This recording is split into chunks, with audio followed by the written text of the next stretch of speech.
We all have encountered that one person, a narcissist, or as I like to refer to them, the adult baby, whose antics make even the most tranquil environments turbulent.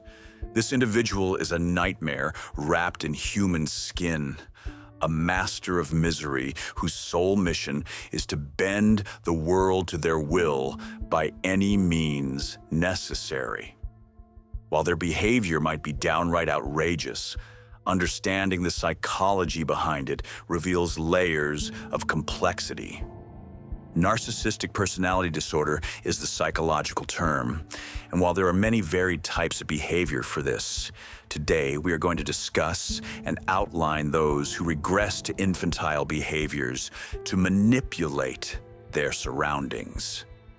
These individuals are akin to toddlers in tantrums, albeit with the added menace of adult cunning. They will complain incessantly, whine without any relief, and throw fits until those around them surrender, simply to restore the peace. Some of the behaviors that are generally observed can include attention-seeking. A narcissist thrives on attention, good or bad. Their complaints are a cry for validation, an emblem of their need to be seen and heard regardless of the disruption it causes. Manipulative tactics. From guilt-tripping to emotional blackmail, the narcissist employs a gamut of strategies to get their way. Their toolkit is vast, and they wield it with deft precision. Lack of accountability. One hallmark of this personality is their refusal to take responsibility. Any fault or failure is promptly deflected onto others, ensuring they remain blameless. Exaggeration and drama. A minor inconvenience becomes a catastrophe in the narrative of the narcissist. Their penchant for dramatization is unrivaled, ensuring that every grievance feels like the end of the world. Narcissistic behavior may seem nonsensical and childish, but it is rooted in deep psychological patterns. Several factors contribute to this regression. Many narcissists are grappling with unresolved issues from their formative years. Perhaps they were overly coddled, or they may have been neglected, leading them to seek the attention they missed or became accustomed to. These ingrained habits manifest in adulthood as attempts to reclaim that sense of importance. Their world revolves around their needs and desires, with little regard for the impact on others. This self-centric view propels their outrageous behavior, as they genuinely believe their complaints should take precedence. Despite their bravado, narcissists are often deeply insecure. Their constant complaining is a shield, deflecting attention from their perceived inadequacies. By dominating the narrative with their woes, they avoid confronting their own vulnerabilities. While understanding the psychology behind this behavior may foster empathy, it doesn't necessarily make dealing with this type of behavior any easier.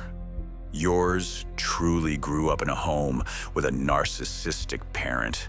And trust me, I learned some tricks when I was old enough to understand what I was dealing with. Here are just a few tools to help you if you find yourself in a situation where you are dealing with a narcissist. Set boundaries. Firm boundaries are essential. Clearly delineating what behavior is acceptable can prevent them from steamrolling over everyone else. Stay calm. Reacting with anger or frustration only fuels their fire. Remaining calm and composed deprives them of the dramatic reaction they seek. Encourage accountability, gently but firmly. Encouraging them to take responsibility for their actions can help curb their manipulative tendencies. Limit interaction. Sometimes the best strategy is to minimize contact. Protecting your own mental health should be a priority. Please keep in mind that this is just a short list of things you can do to help save your sanity. My experience growing up was different than when I was older, as I was able to understand the behavior I saw from my parent. This was when I was able to guard myself from their mental attacks. In my scenario, staying calm was the best strategy I had. My parent loved to walk into a room and start their pre-planned fight by asking me a question. I slowly learned to agree with whatever they said. I didn't care if they said Smurfs were orange. I'd just say, "Yup, you're absolutely correct." This sounds like you're giving in, however you are not. In this particular scenario, I robbed them from the fight they so eagerly wanted, and they immediately dropped the conversation and walked away, very frustrated. Eventually, the final step mentioned above was my saving grace. I started by limiting my interactions with them and finally had to cut off all communication. Yes, I know you're going to tell me that not talking to a family member, especially a parent, is wrong, but you don't know them. If anyone else has ever done this, just know how strong you are, as not too many people understand this, nor are they able to do this. Long story short, the narcissist is a master of chaos, wielding their complaints like a sledgehammer to carve out their desires. Their behavior, while outrageous, is a complex interplay of childhood patterns, genetic and environmental factors, and insecurity. By understanding the roots of their actions, we can better navigate the turbulent waters they create, setting boundaries and maintaining our own tranquility in the face of their storm. Remember, while their behavior might be maddening, we hold the power to manage our interactions with grace and resilience. If you want to talk about this, I do have some experience and am happy to help if I can. Please know that I'm here.